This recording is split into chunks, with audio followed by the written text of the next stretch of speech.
경기가 나빠지면 작은 집들이 인기가 좋아지고 경기가 좋아지면 큰 집들이 인기가 좋아지거든요. 경기 좋아질 때가 아니면 큰 집에 진입할 수가 없으니까. 그래서 큰 집에 대한 인기는 이게 가끔씩 주기별로 돌아옵니다. 평수별로 움직이는 수요가 다르니 약간 내가 생각하지 않았던 30평 사는데 40평대, 40평 사는데 50평대를 한번 고민해 볼 필요가 있다고요. 좋아요, 구독, 알림 설정 부탁드립니다.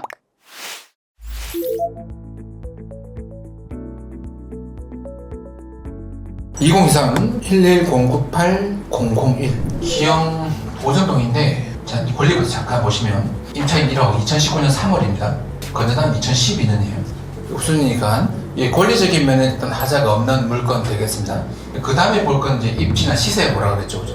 입지 보시면 지금 삼성생명 휴먼센터하고 인근에 있는 건데 보정고등학교 보정역하고는 거리가 멀지 않습니다. 그래서 교통적인 면도 출퇴근 이런 면에 비춰볼 때는 나쁘지 않을 것 같다고요. 일단 대략적인 면을 봐서는 시세가 문제겠죠. 시세가 문제인데 주소 복사해서 디스코 갈게요.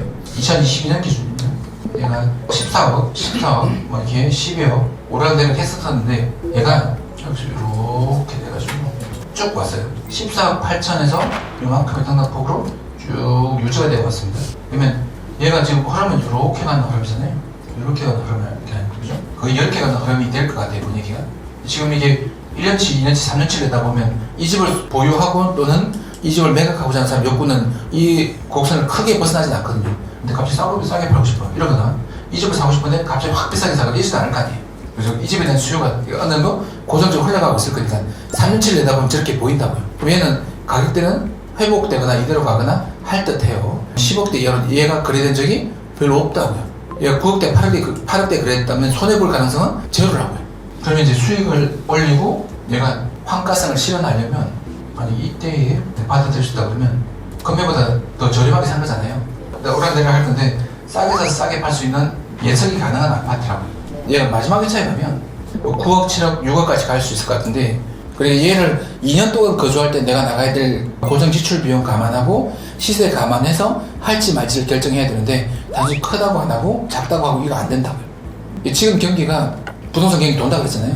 2020년이 완전 희망에 부풀어 있을 때 버블이라고 이야기하는 최고점이었고 최저점을 2023년 말로 본 사람도 많거든요. 완전 집 자체가 공포였던 그 시점.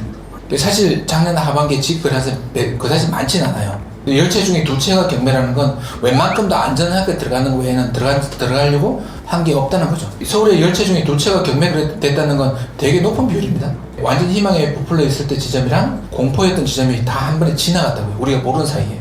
이제 올라가는 지점이라고 생각들 많이 하거든요. 경기가 나빠지면 작은 집들이 인기가 좋아지고 경기가 좋아지면 큰 집들이 인기가 좋아지거든요. 경기 좋아질 때가 아니면 큰 집에 진입할 수가 없으니까. 그래서 큰 집에 대한 인기는 이게 가끔씩 주기별로 돌아옵니다. 평수별로 움직이는 수요가 다르니 약간 내가 생각하지 않았던 30평 사는데 40평대, 40평 사는데 50평대를 한번 고민해 볼 필요가 있다고요. 불과 2020년, 2021년 경기 좋아졌을 때 그때 한참 40평대, 50평대 아파트들이 많이 나갔었거든요. 그전에는 40평대, 50평대 아파트 내가 살고 싶긴 하지만 살 수 있는 여건이 되더라도 잘 안 들어갔다고요. 관리비 때문에. 시그니엘 지금 롯데타워가 관리비가 300만 나온다고 그러거든요. 관리비만 300만 원. 특히 여름이나 겨울 날씨가 좀 굽거나 좀 춥거나 이래버리면 관리비도 나오잖아요. 근데 실제 연식이 좀 오래되고 야무지게 지은 집들은 50평대 넘어가도 관리비가 30만원, 20만원, 30만원 왔다 갔다 할 때가 있어요. 집에서 패딩 입고 있고 실내가 두텁고 싣고 거실 넓은데 그 넓은 거실 그냥 두면 안 되잖아요. 텐트 치고. 근데 생각보다 관리비가 안 비싸다. 이 정도 넓은 아파트에서 내가 몸택한다 그러면 어차피 많이 오르지 않더라도 넓은 곳에 한번 살아봤으니까 그죠? 괜찮지 않겠어요? 그죠? 언제 내가 60평짜리 살아보겠어요? 이게 어느 2년 버티면 2억 번다니까 한 달에 얼마씩 번다 생각하고 버티는 거죠. 그죠? 한 달에 얼마씩 번다 생각하고 집에서 오리도 팍가 있고 패딩 입고 그죠? 진짜 단칸방에 가족들이 이렇게 부둥켜 안고 비참하게 있는 것보다는 훨씬 낫지 않겠어요? 2년 동안 남편하고 떨어져 있고 싶은데 집 밖에 내놓으면 사고 칠 것 같고 집 안에 가둬놓고 같이 지켜볼 수 있고 통제가 가능하니까 괜찮지 않겠어요? 다만 내가 무주택 1대, 1주택 1대 정도는 고민해 볼 필요가 있습니다.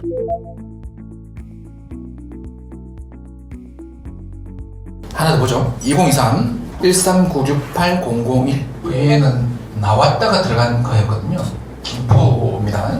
네, 경기도 31개 시군 중에 공략이 가능한 2024년 손해보지 않는 도시 몇 군데 꽂으라 그러면 어제 GTX 발표나기 전까지는 단연 김포가 선순위에 올라가 있었습니다. 김포 파주 이쪽 라인, 화성 평택 라인, 그리고 여주 이천 라인 이 세 방향으로 다들 웬만한 주택 물건들은 가격이 안 빠질 거다라고 생각했었거든요.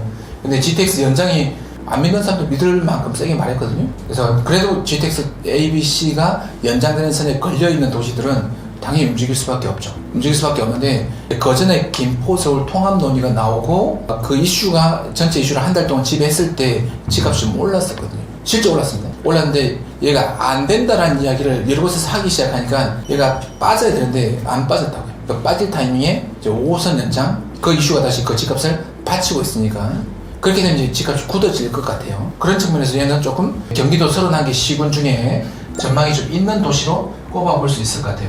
얘는 84제곱입니다. 일단 권리부터 보시면 2억 5천이에요. 건설은 2018년 5월 18일입니다. 5.18. 근데 2020년이에요. 후순위고 서순위거든요. 그리고 얘는 이제 인수받을 권리가 없는 거죠.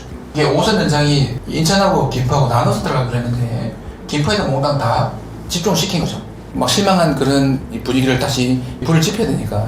그러면 이제 지금 김포 골드라인에 관련된 문제는 조금 해소될 것 같아요. 물론 그 2029년 2030년 개통이면 한참 남았지만 그래도 실제로 이제 교통의 문제가 해결되면 학교의 문제가 해결되고 학교 문제가 해결되면 상권이나 편의시설, 뭐 상업, 문화 다 해결된다 그랬죠. 학교나 교통만 해결되면 돼요. 강남에 좋은 학교들이 있는 이유 교통 때문이죠. 시골에 지금 대학이 폐교된 학교들이 1년에 20개씩 나온다고 하거든요. 지방의 학교들이 폐교되는 이유는 교통이죠. 사람이 갈 수 있는 방법이 없으니까. 여기는 충분히 교통 문제가 해결될 수 있는 지점이라 나쁘지 않게 볼 수 있을 것 같아요. 그래서 입지랑 지금 이제 권리상 문제는 크지 않다라고 볼 수 있겠는데 시세로 가볼까요?